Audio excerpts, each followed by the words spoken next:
Você já percebeu como algumas pessoas demoram horas para responder uma mensagem, mas desaparecem da face da terra quando o telefone toca? Enquanto a maioria reclama de ser ignorada no WhatsApp, elas parecem terrorizadas pela ideia de atender uma ligação.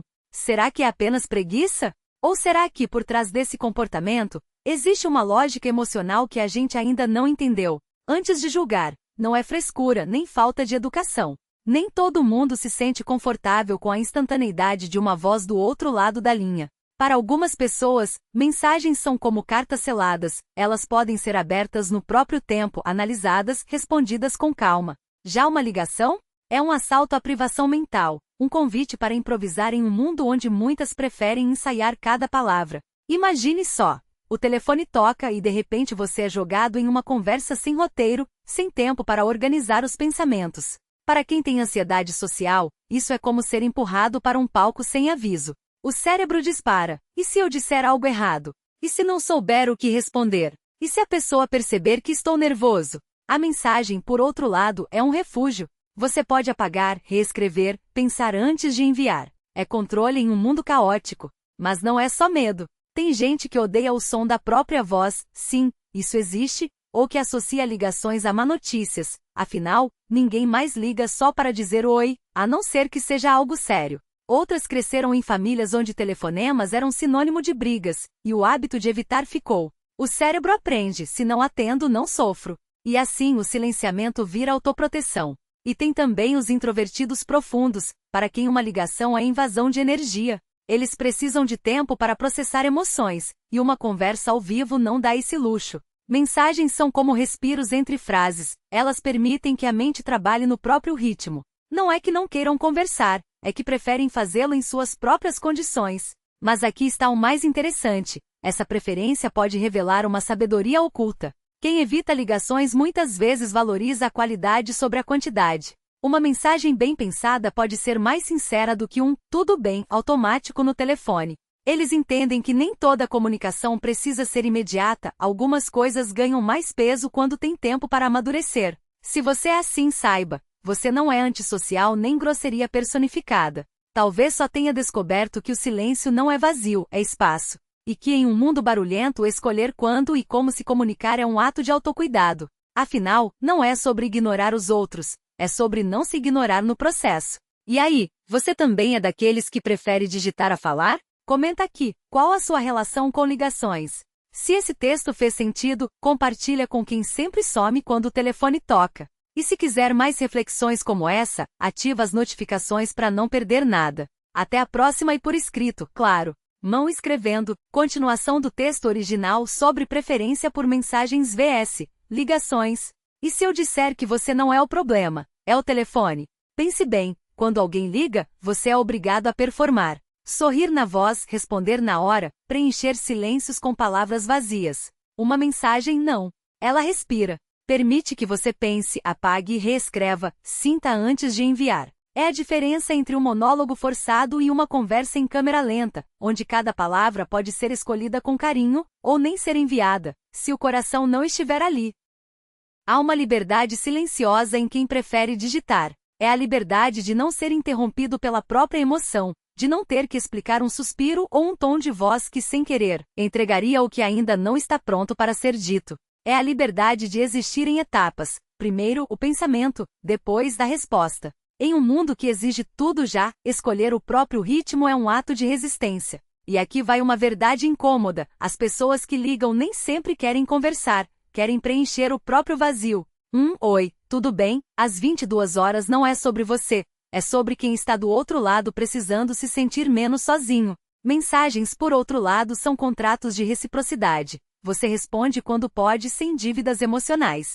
Não é frio, é honesto. Você não deve sua atenção a ninguém, nem mesmo aqueles que confundem carinho com disponibilidade imediata. Mas atenção, isso não é uma regra. Há momentos em que uma voz faz falta. Quando a saudade é tão grande que as letras não dão conta, ou quando o assunto é tão delicado que só o tom de voz, aquele tremor, aquela pausa consegue carregar o peso daquilo. Aí sim o telefone ganha sentido. O segredo está em saber quando calar e quando falar. E isso, meu amigo, é uma arte que poucos dominam.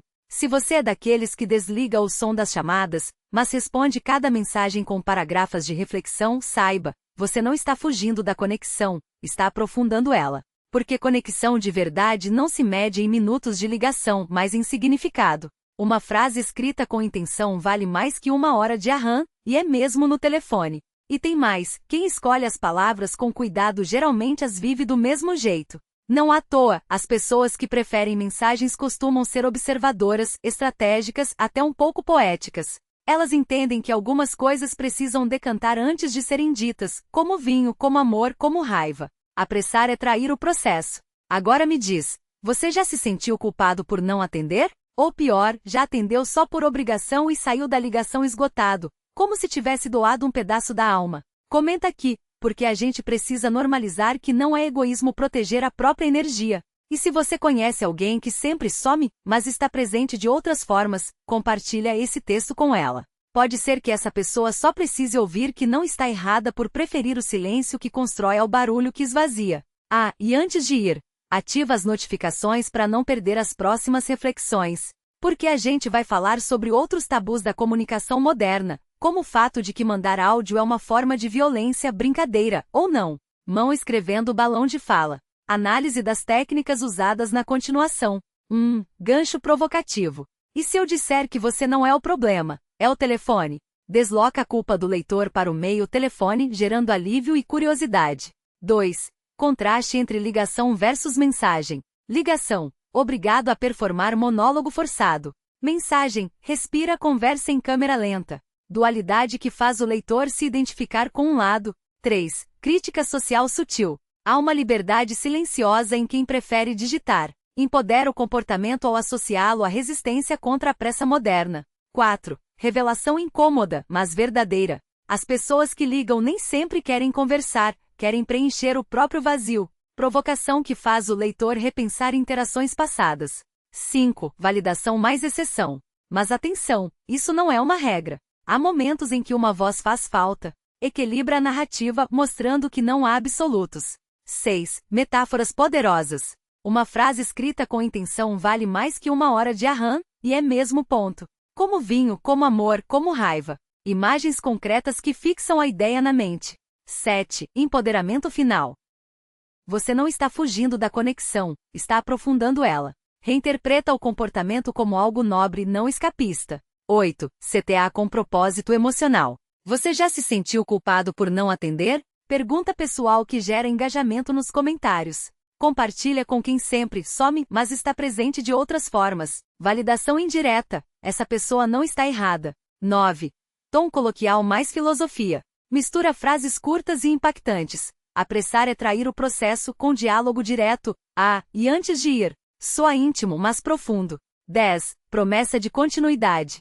A gente vai falar sobre outros tabus da comunicação moderna. Cria expectativa para o próximo conteúdo. Por que esse estilo funciona tão bem? Psicologia reversa, em vez de dizer liga mais para os seus, valida quem não liga, gerando alívio e identificação. Crítica ao status quo. Questiona a obrigação social de estar sempre disponível, algo que ressoa com gerações esgotadas, millennials, Gen Z. Empatia mais provocação. Alterna entre acolher, não é egoísmo, e cutucar. Mandar áudio é uma forma de violência. Ritmo cinematográfico. Frases curtas, ação mais parágrafos longos, reflexão, igual leitura que flui como um diálogo. Frases tatuáveis. Trechos como conexão de verdade não se mede em minutos, são feitos para serem salvos e compartilhados. Como aplicar isso em outros temas? Exemplo 1. Por que algumas pessoas demoram para responder mensagens? Gancho. Você já mandou uma mensagem e ficou olhando aquele visualizado por horas se sentindo um idiota? Spoiler, o problema não é você. Contraste. Responder na hora é como assinar um contrato. Estou à sua disposição 24/7. Demorar é dizer, minha paz é prioridade. Crítica social. A ansiedade de espera não é sua, é de uma cultura que confundiu gentileza com disponibilidade imediata. Empoderamento. Demorar para responder não é grosseria, é filtrar o que merece sua energia. Exemplo 2. Por que alguns casais não postam fotos juntos?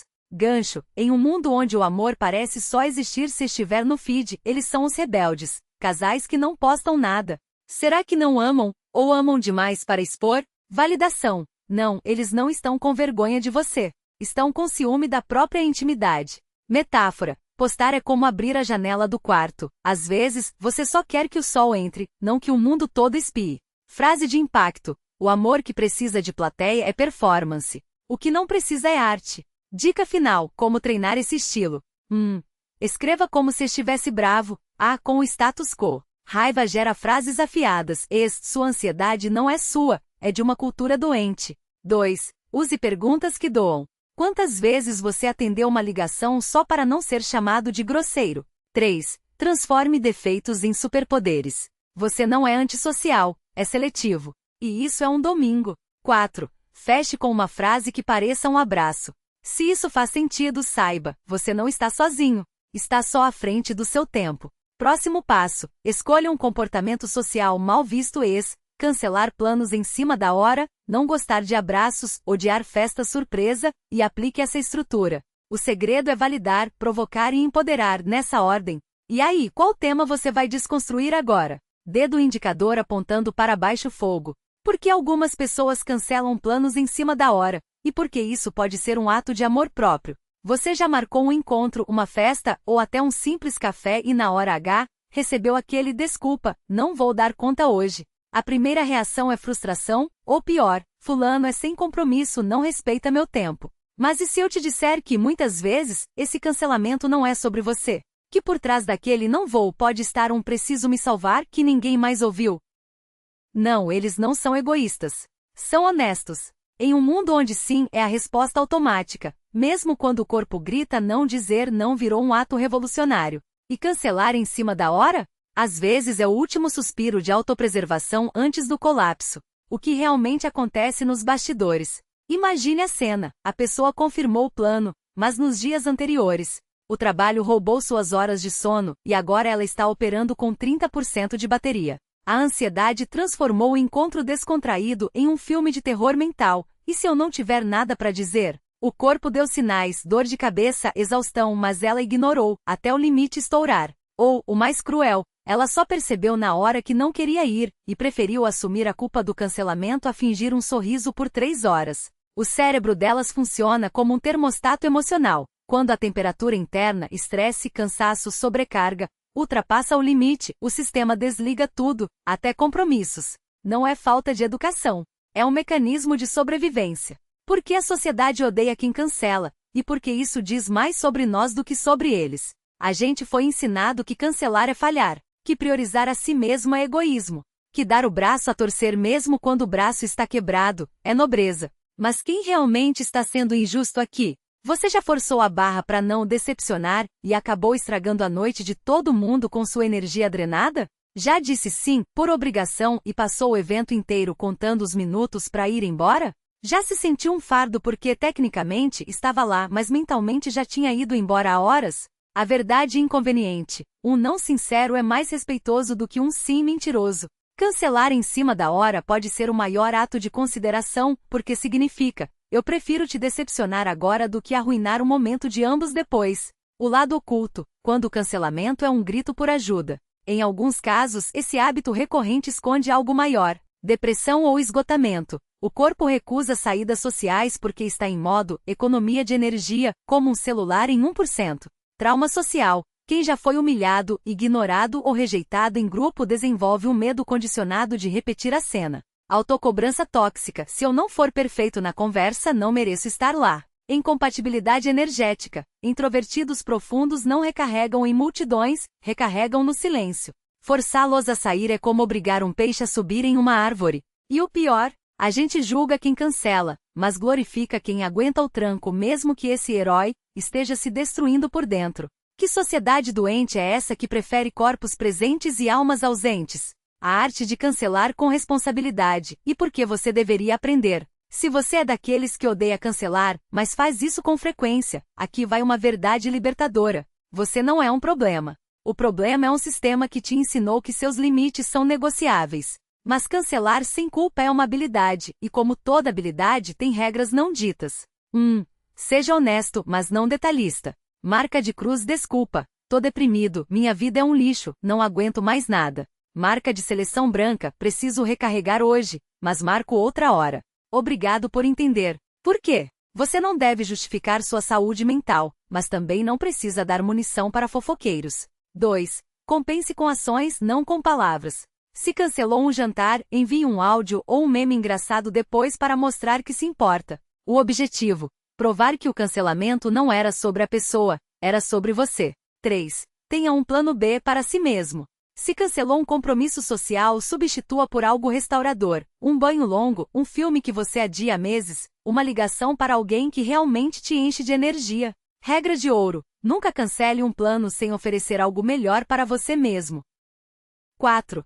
Filtre quem merece explicações. Pessoas que te conhecem de verdade vão entender um "não tô bem hoje" sem questionar. Pessoas que exigem justificativas não merecem seu tempo, muito menos sua energia esgotada. Para quem sofre com os cancelamentos alheios. Se você é do time que odeia quando cancelam com você, pergunta: você prefere uma presença física com ausência emocional, ou um adiamento para o momento em que a pessoa esteja 100%? A qualidade de um encontro não se mede pela pontualidade, mas pela intensidade. Um café de 20 minutos com alguém realmente presente vale mais do que 3 horas de corpos sentados e mentes distantes. A revolução silenciosa dos que ousam dizer não. Cancelar planos em cima da hora não é falta de educação. É coragem de admitir que seus limites importam. Respeito pelo tempo dos outros, porque forçar a barra só estraga a experiência de todos. Autoconhecimento para saber que você não é uma máquina de agendar compromissos. O mundo precisa de menos sim automáticos e mais nãos conscientes. Porque cada vez que você honra seus limites, está ensinando aos outros como te tratar, e o mais importante, está se tratando com o carinho que merece. Uma pergunta para refletir: quantas vezes você já foi a um lugar só para não ser chamado de chato e voltou para casa se sentindo mais vazio do que antes? E se dessa vez você cancelasse? Não por malcriação, mas por amor próprio. Não por falta de consideração, mas por excesso de honestidade. O mundo não vai acabar. As pessoas que importam vão entender. E as que não entenderem, talvez não mereçam seu sim mesmo. Se isso fez sentido para você. Diamante Azul Pequeno comenta aqui: qual foi a última vez que você cancelou um plano e se sentiu culpado? Ou quando alguém cancelou com você e você entendeu, ou não? Diamante Azul Pequeno compartilha com aquele amigo que sempre some na última hora, pode ser que ele só precise saber que não está sozinho. Diamante Azul Pequeno salva esse texto para a próxima vez que precisar lembrar: seu bem-estar não é negociável. Até a próxima! Ah, e se precisar cancelar nossos planos, eu entendo. Cara piscando.